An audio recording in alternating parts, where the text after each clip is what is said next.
In today's perspective video, we're going to be talking about climate resilience. Hi, I'm Jan Carmeliet from ETH Zurich in Switzerland. Hi, I'm Yuan Chao. I'm from National University of Singapore and Department of Architecture. What is in Singapore's toolkit to beat the heat? Climate in Singapore is tropical with high air temperature, high humidity levels, less wind, and also very intensive solar radiation. More than that, we also have the UHI urban heat island. That means that actually at the high density urban areas, the air temperature is higher than the rural areas. To mitigate this kind of heat risks and stress, actually we have quite a lot of the measures. Some strategies actually can be applied and can be planned very quickly, but some strategies actually need to be prepared in the long term. At the city scales, we can have a lot of measures, for example, the urban forest, which is the nature-based solutions, and also the wind corridor. And at the neighborhood scales, and we can have the measures like the shelters. The sheltered walkway and open space, the street park will be very helpful to the people. At the building scales, we should apply more passive design strategies, for example, building porosity, which can promote the natural ventilations and also the vertical greeneries. Currently, we cannot stop climate change. We even cannot slow down the climate change. Mitigation strategies themselves may be not enough. We also need adaptation strategies.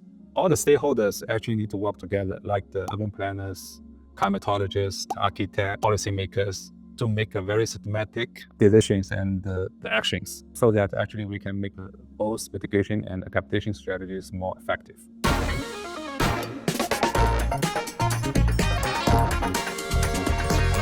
Which is more effective, an army of industrial air conditioning unit or garden city? Air conditioning for cooling of indoor spaces is very common and also very efficient. However, if you would use the same approach for cooling the outside space, it has a lot of disadvantages. The first one is that you need a lot of energy. So the energy consumption will be very high. And of course, if you consume a lot of energy, you have also a lot of greenhouse gases emissions. You have also waste energy, and this waste heat goes in the outside environment, and by that it also increases the heating of the urban heat island effect. One of the alternatives is to use greenery and vegetation. Vegetation and trees, they make that the place is that you have a lot of shadowing, and shadowing of course leads to an increase in thermal comfort. However, trees also increase the relative humidity, which decreases the thermal comfort. They also can block the wind, and by that they decrease the wind speed, which also decreases the thermal comfort. That means that if we want to design open spaces with a lot of vegetation, we have to be very careful, and we should do a detailed analysis using microclimate simulations. Moreover, vegetation and trees has a lot of co-benefits. The first co-benefit is, for instance, a park. There, a lot of people can go there to relax, so you increase the quality of life and also the well-being. A second co-benefit is that trees, vegetation reduce the air temperature, and by that you also reduce the need for energy for cooling.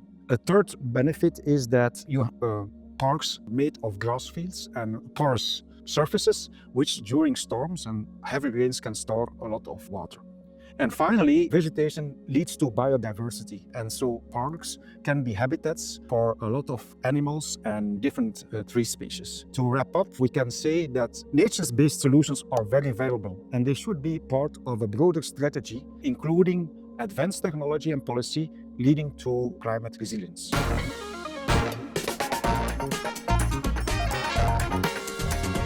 What strategies should cities adopt to better prepare for the increasing frequency and intensity of extreme weather events? For the vulnerable people, for example, the elderly and low-income communities, it's very critical to them to be prepared for the extreme weather events in Singapore. And it's hot, so that they need to be educated to know how to prepare themselves. For example, finding cool centers. So the community centers can be used as the cool centers, and the people can provide the free movies and to make the cooling centers more attractive to the people. It's very important to include the residents into the planning and the design procedures. Their insights are very important to us because they are the people who use the space and who experience the microclimate, and all the effort, all the work is for their health and for their safety. So cities, they should prepare that and know that extreme events will happen more and more frequent. Extreme events are like heavy rains and heat waves, hot periods.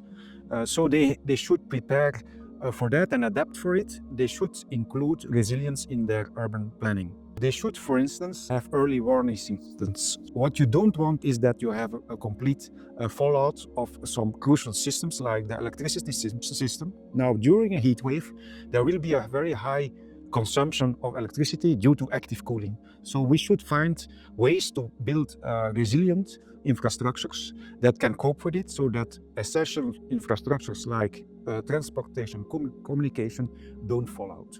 Very efficient way also to cope with this adaptation is to rely on nature-based solutions like parks, vegetation, trees, and so on, that can diminish the need for extreme energy needs.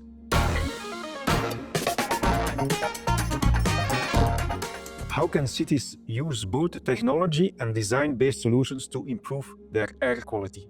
Air quality has very significant impact on the public health, especially when we look at the impact of both heat and air pollutants. It will present higher risk to the public. We have both transboundary air pollutant and also the local air pollutants in Singapore. And to mitigate the negative impact of the local air pollutants in Singapore, I believe the land use planning is very important. But when we decide and where's the residential areas, where's the industrial areas, we should look at the different microclimate scenarios, because we have two monsoon seasons and totally different prevailing interactions.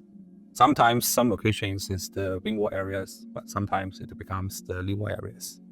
Another very important point is that the mitigation strategies for air quality has to be integrated with the mitigation strategies for natural ventilation or the thermal environment.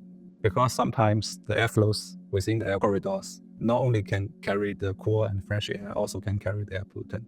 So the two sets of the mitigation strategies has to be integrated in a very systematic ways. Then we can make all the strategies work together to improve both the thermal comfort and also the air quality. We have been working on sustainability for a long while, and now we start to work on resilience, which is quite different. When we work on the resilience and we focus on the very extreme weather events. The question that many people ask to me is there a general solution like planting more trees? The answer, unfortunately, is no. However, we have still time to implement mitigation and adaptation measures. When we work on building up the resilience, we have to work on both sides. On one hand, we should improve the modeling and projections performance to narrow down uncertainty. On the other hand, we need to prepare the people, and we need to be ready to help the people to go through the extreme weather events. So that means that we have to include resilience in urban planning, and that means a collaboration between a lot of people that are dealing with urban planning and resilience, so that we can proactively cope with this big challenge of high risks for extreme events.